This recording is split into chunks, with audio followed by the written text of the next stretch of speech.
नमस्कार मंडळी, मी स्वागत करते तुमचं आपल्या आणखीन एका नवीन व्लॉगमध्ये। तर आज मी बनवणार आहे कैरीचा मस्त असा भात।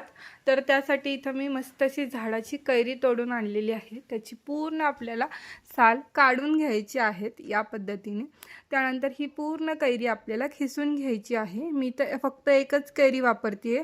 तुम्हाला जास्त आंबट आवडत असेल तर तुम्ही 2 कैऱ्या वापरू शकता। मस्त अशी कैरी खिसून घेतली।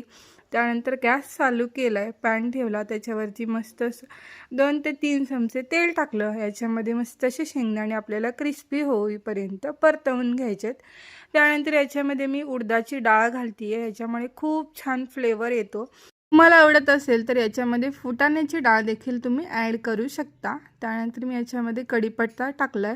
त्यानंतर राई, जिरं आणि हिंग नक्की टाकायचं। छान असं तडतडलं की आपण जी कैरी घेतलेली आहे ती छान अशी याच्यामध्ये 2 ते 3 मिनिटं परतवून घ्यायची।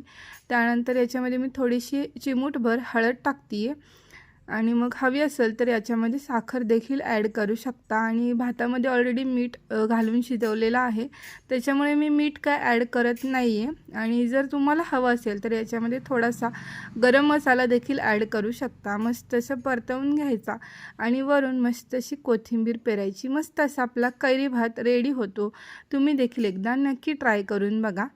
त्यानंतर मी माझं रुटीन शेअर करते। दुपारच्या वेळेला मस्त असं आम्ही तंदुरी रोटी बनवायला घेतलेली होती आणि खरंच खूप जास्त भारी झालेल्या होत्या।